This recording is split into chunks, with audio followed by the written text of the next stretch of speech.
is steer-by-wire. For the very first time ever on a production car, there is no physical connection between the steering wheel and the front wheels. All I have to do is turn the car on, and now I can steer. The front wheels are turned using a pair of redundant electric motors mounted directly to the steering rack. The rears are turned with a third motor, and together the three motors can output 5 horsepower.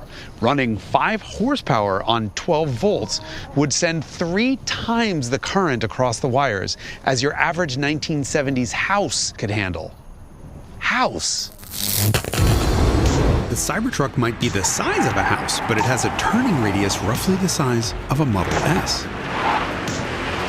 The only thing this wheel is connected to is a bunch of sensors and a force feedback unit.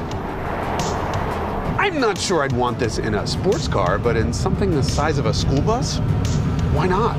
Completely by-wire steering is another thing that engineers have been dreaming about for decades. Lexus is working on it right now, but no one's had the balls to put it into production until now. The benefits are clear. At higher speeds, the steering slows way down and is normal. At lower speeds, well, it's just one turn, lock to lock. Half turn this way, half turn that way. It's wild. The computer interprets your request on where you want to go, and then it decides how much steering front and rear to get you there, even if there is a go-kart track and you're in something the size of an apartment building.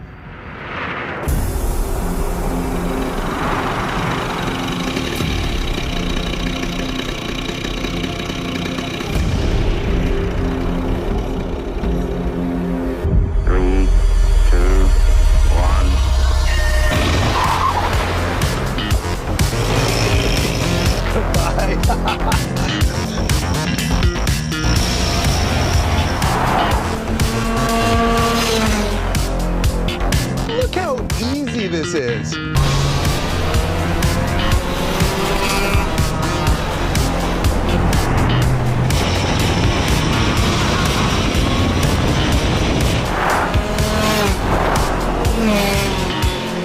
If I was in a traditional truck right now, my hands would be all blurry. This would be miserable. I'd be a sweaty mess.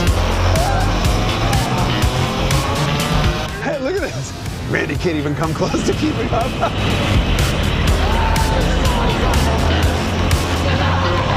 Oh, look, he's waving to say hello.